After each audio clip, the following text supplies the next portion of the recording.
Здраво на сите, моето име е Ана Тодоровска.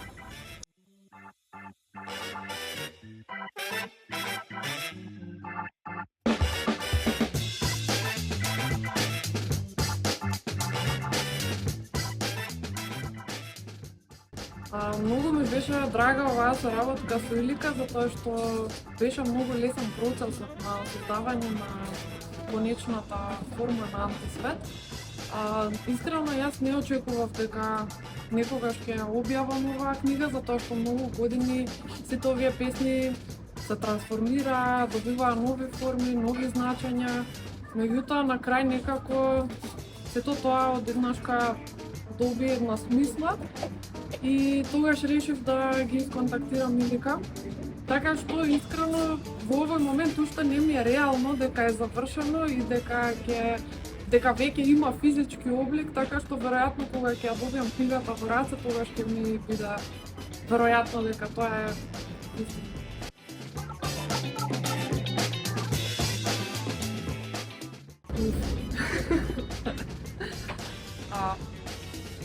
Зависи што подразбираме под свет, а што под антисвет. Бидејќи книгата ја подели во два дела.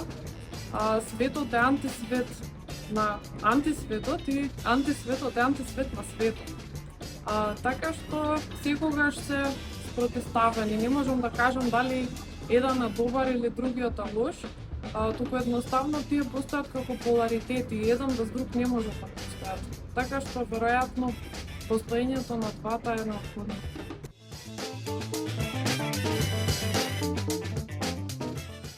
Песните се собирани со текот на времето, од прилика околу 9 години пишував.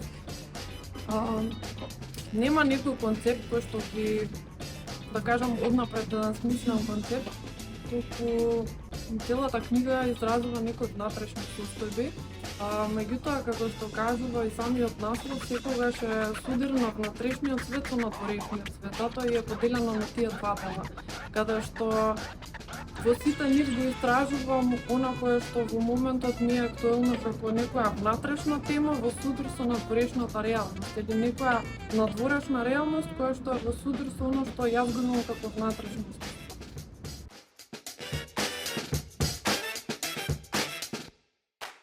Има една песма на крајот на збирката што се вика Нигредо и таму кажувам дека во контакт со сите валкани нешта го избрусив своето злато. И тоа е токму ова. Тоа се многу процеси кои што ги имав во текот на овие години, каде што бидејќи нели имам уште еден проект кој што се нарекува Мрак, тоа ми е една од страстите, една од, да кажам, на некој начин животни задачи кои што се ги дадов на себе си, да ја истражувам и сенката и она кое што е мрачното, како во моето лично, така и во колективното.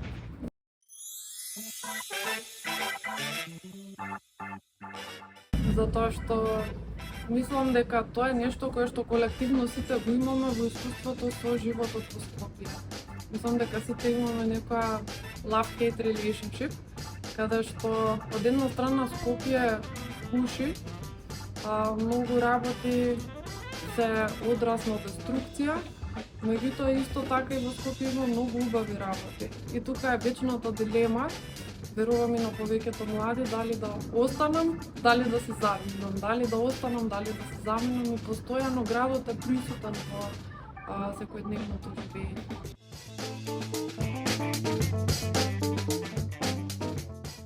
Првото нешто кое што го завршив како едукација беше психологија, меѓутоа понатаму продолжив и со истражувањето на уметностите, односно на секој вид на вербален и на невербален израз, затоа што прво јас лично имав потреба надвор од тоа постојано читање, пишување, размислување, да почнам да создавам нешто, да се поврзам со својата креативност и да почнам да се вклучувам во процес каде што има некаков резултат од мојот креативен процес.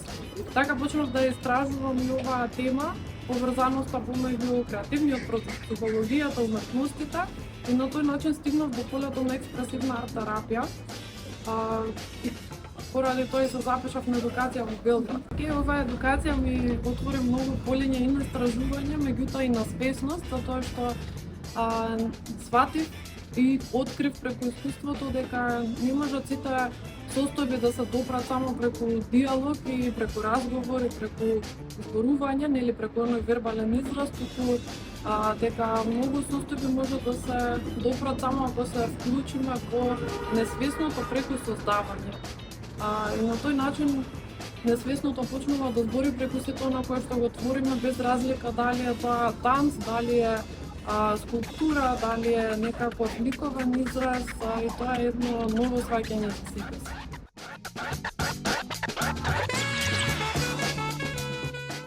Овој процес почна многу спонтано.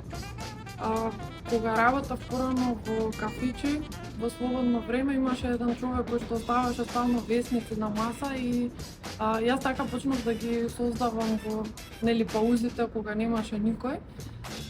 И понатаму видов дека многу интересни работи можат да се извадат на овој начин, кои што сите оние работи кои што јас ги творам преку тој проект се повеќе насочени кон политичка критика, некаква и општествена критика. Најмногу ги сакам колумните кои што се пишуваат од некои автори во весниците. И овој процес некако стана интересен и за луѓето и сватив дека можам да се играм со многу малку зборови, да се каже многу. Уствари оваа техника е техника на одземање содржина, нели што е спротивно на пишувањето на едно авторско дело кое што изворно доаѓа од себе си. Тука уметноста е во тоа со колку можеш помалку зборови да кажеш многу. Значи затоа се вика и редактирана поезија. Како претходно она што го кажав, дека несвесното излегува преку креативниот процес, овие, да кажам, поетски творби кои што ги создавам со мрак, не се намерни, туку представуваат игра. Јас од после кога ќе го создадам делото, сваќам уствари колку слоеви на значење има тоа дело и некогаш и јас се фрапирам од тоа што излегува, затоа што може повторно да се преслика и индивидуалното, меѓутоа и колективното. Веројатно тоа е една тема кај мене цело време што се повторува, поларитетите.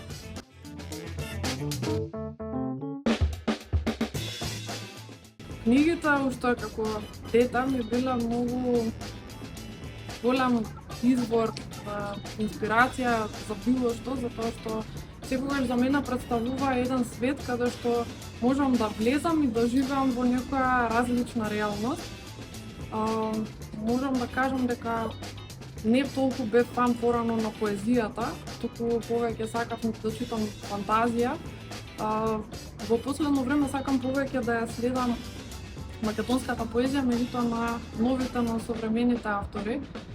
Не можам да кажам дека имам некој конкретен македонски омилен автор, меѓутоа многу ми се допаѓа во поезијата на Ѓоко Здравевски, што одамна му ги читам неговите песни, многу ми се допаѓа тоа присуство кое што го има баш на некое заземјување во неговите песни.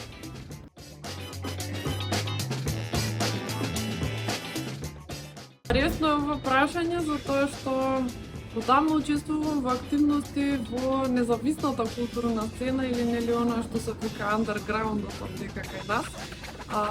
Мислам дека денеска има многу супер иницијативи затоа што некако се прошири на едно колективно ниво и мислам дека има потреба од се повеќе и повеќе такви иницијативи кои што создаваат и кои што само иницијативно кои што прават настани, без разлика за каков тип на уметност се работи, без разлика дали самите луѓе се уметници или се занимаваат со тоа.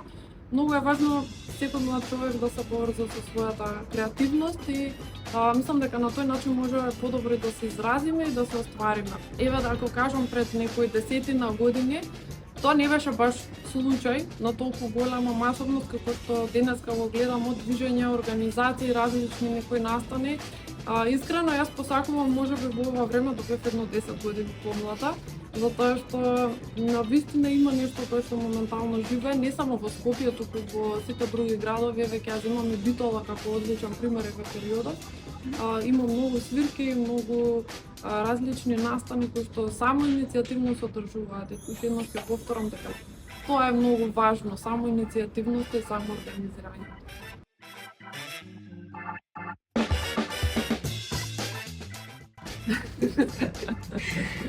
Уф, светот однатре.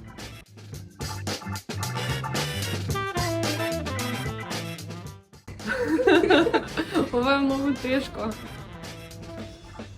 Поетска психологија?